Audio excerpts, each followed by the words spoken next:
I'd rather have Donald Trump as a dictator for 4 years. Absolutely. This country needs a dictator. I hate to say that, but it's the truth. He could stand on the front steps of the White House and commit murder, and I'm with him. If he says it, then I'll go with it. And if he wants to be a dictator, then so be it. Lastly, we have another executive order that President Trump signed relating to independent agencies.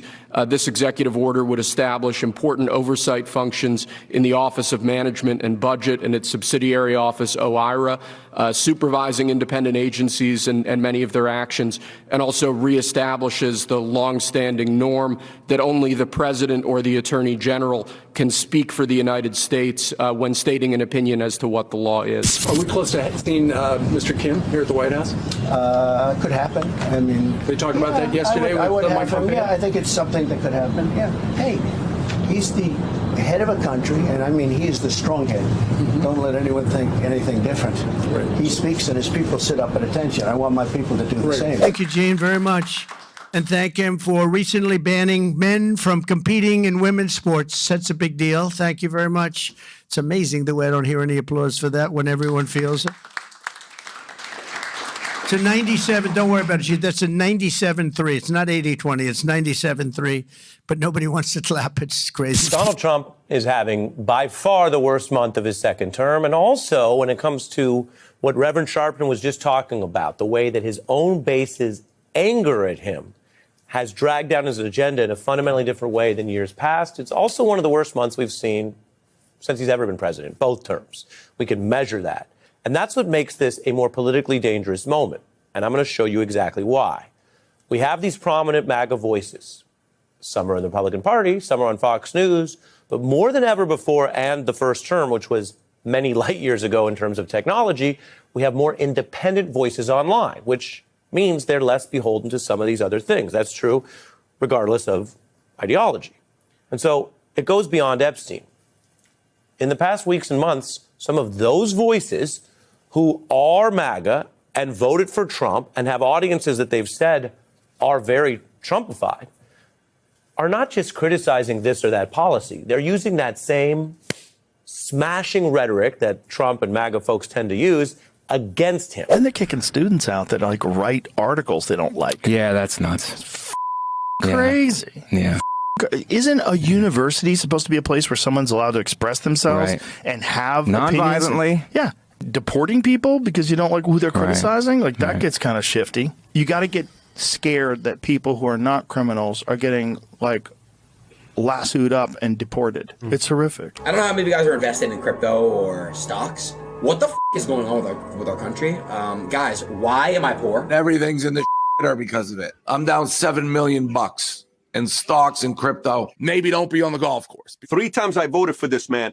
This is by far the biggest fumble of the administration they've had thus far. It's indefensible. It's indefensible that the answers aren't there when so much was promised. So there was a statement out by a number of former BLS commissioners, including the one that President Trump had in his first term, and they said it's not good to cast aspersions on what's being done because it's a formula. It's used the same way every single time. So are you saying maybe the formulas, the calculations need to change? What would you do differently? Right. That's right. They have to get back to ground zero and look at why the numbers have started to be so unreliable, and why did the numbers not really pick up the gig economy and so on. But again, to put it in perspective, over the last, or I'll go back to COVID, pretty much the numbers were really reliable until COVID, and then during COVID, the numbers got very unreliable. They got revised all the time, all over the place. But we kind of understand why that would happen because people aren't really filling out surveys and so on. But what happened then is that after COVID, the big revisions kept happening. And so right now we've got BLS numbers that aren't really a lot better than they were during COVID, and we need to understand why. And so I think that the president's right to call for new leadership. I think Erika is a terrific person, but I think that it's time for someone to get in there and fix this because these numbers are so crucial. These numbers are absolutely, in my talk back in 2015, I talked about how the data can't be propaganda. The data has to be something that you could trust because decision makers throughout the economy trust that these are the data that that they can build a factory because they believe, or cut interest rates because they believe.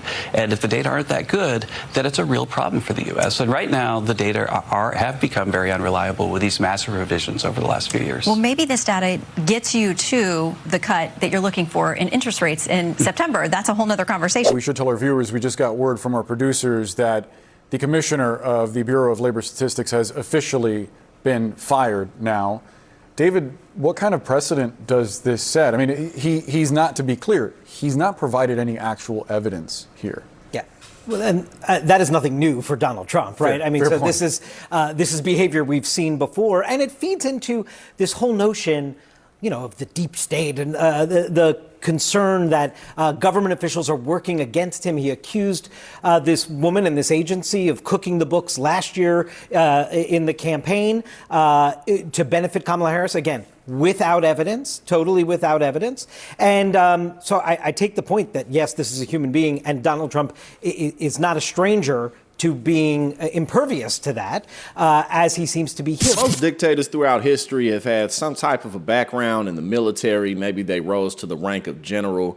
But the bottom line is they commanded the army in ways that Donald Trump just can't, not just because he's not a military man, but because the Constitution doesn't allow him to do anything that he wants with the military. Also, Donald Trump's not a real politician.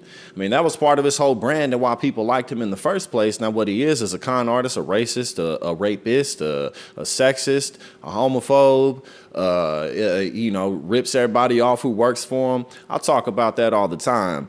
But outside of that, Donald Trump doesn't have any real interest in being president of the United States. What he does is he tries to be dictator, is he just tries to make himself look good by rigging the numbers.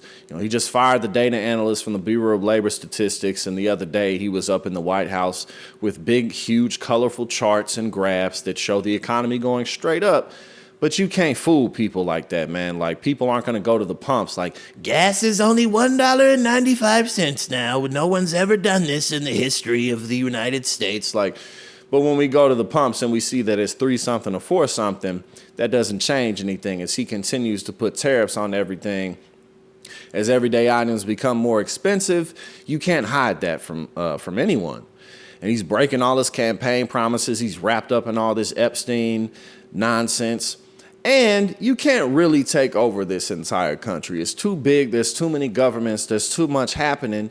And even if you could, Donald Trump just is not the man to do it. And unfortunately, he's causing a lot of damage, and he'll continue to cause a lot of damage, both him and his reality TV show administration. But at the end of the day, we'll be all right. Hello, everybody. David Schuster here. Thanks for watching. If you found this reporting and commentary valuable, do us a favor and tap the like button. For more content like this, hit the subscribe button and ring the bell. That way you'll be notified on your YouTube homepage when we drop a new video. If you are tired of corporate spin and want honest, people-focused news, click the join button below and be part of the fight for a better future. We wouldn't be here without your support. Stay informed, stay engaged, and thanks again for joining us.